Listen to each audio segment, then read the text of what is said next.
अस्सलाम वालेकुम dear students. आज हम पढ़ेंगे first aid shocks. Shock is a life threatening emergency condition that occur due to sudden fall of blood pressure.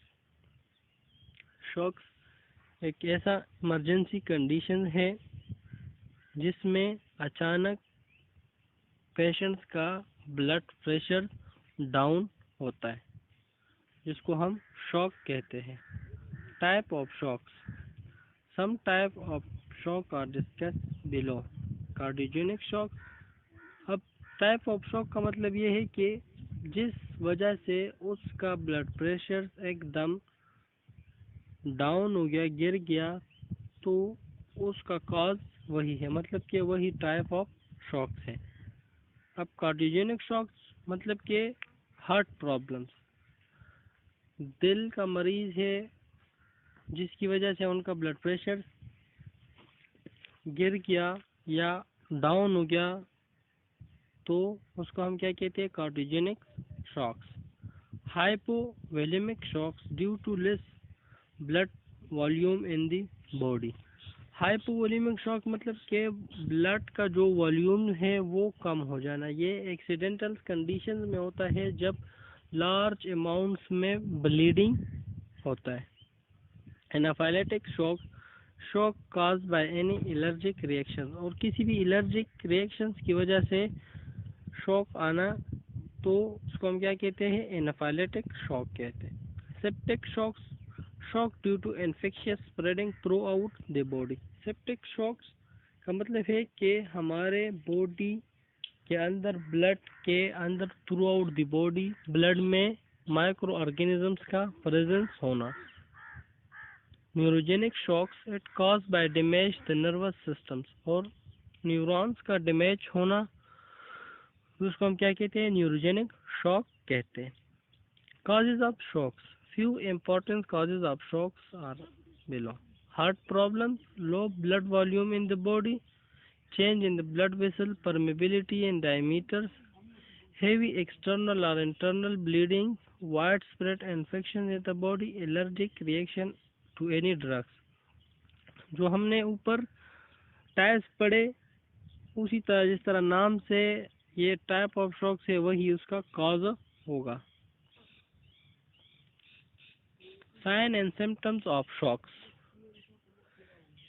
extreme low blood pressure, nausea and vomiting, bluish lips and fingernails, chest pain, colds and clammy hands and feet, pallor face and skin redness, shallow breathing, unconsciousness। ये सारे sign and symptoms हैं shocks के कि उसका सबसे पहले तो temperature इंतहाई लो होगा, दूसरी ये होगी कि उनको उल्टियाँ आएगी, ब्लूइश फिंगर्स एंड नेल्स होगा। अगर हाइपोवोलेमिक शॉक्स है तो उसके जो हाथ होते हैं या नेल्स होते हैं ये ब्लूइश होंगे, क्योंकि इन जगहों को प्रॉपर ब्लड पर नहीं पहुंचता। चेस्ट पेन होता है और उनके जो हाथ पाँव होते हैं ये एकदम कूल्ड होते हैं, मतलब कि ठंडे हो जाते हैं। और शेलो ब्रीथिंग वगैरह कि उनकी सांस लंबी लंबी सांस लेगा, प्रॉपरली सांस वो नहीं लेगा, मतलब कि डिफिकल्टी होगी रिस्पायरेशन में। और अनकॉन्शियसनेस होगा वो होश और हवास में नहीं होगा। Maintenance of shocks: have the patient lie down and stay at rest with the raised legs, keep the airway open and preventing the head titling forwards, control external bleeding, keep the patients warm by covering with blankets or sheets, properly position the patient, open airway and alerts for vomiting, clothing must be loose to assist breathing and circulation. If the patient is unconscious, head should be placed on either sides so as to avoid inhalations of secretion. किस तरह हम किसी भी emergency shock conditions को manage कर सकते हैं? First of all, patient को आपने लेटाना है और उसके जो पाँव होते हैं आपने उसको ऊपर करने हैं ताकि ब्लड प्रॉपरली हार्ट्स को पहुंचे और वो प्रॉपर फंक्शन करे, पंपिंग करे ब्लड को। दूसरी बात यह है कि उसको ईयर वे मतलब कि वो सही तरीके से सांस ले, रेस्पिरेशन उसका सही हो। ब्लीडिंग को आपने कंट्रोल करना है, किसी जगह को अगर कट लग गया हो, एक्सीडेंटल कंडीशंस हो तो एक्सटर्नल ब्लीडिंग जो होगी उसको कंट्रोल करना है, और पेशेंट को किसी ब्लैंकेट्स या शीट्स पे कवर करना है, और open airway and alerts for vomiting. और आपने उनका ये देखना है कि वो वोमिटिंग तो नहीं कर रहा है, अगर वोमिटिंग कर रहा है तो उनको प्रॉपर एक साइड पे करना है और वो प्रॉपर वोमिटिंग करें। क्लॉथ मस्ट बी लूज और असिस्ट ब्रीथिंग एंड सर्कुलेशन। अगर उनने कोई तंग चीज पहनी हुई है तो सबसे पहले आपने उस शर्ट्स को या उस क्लॉथ को लूज करने खोलने ताकि वो आसानी से सांस ले। A patient and unconscious should be placed either side so avoid inhalations of secretion।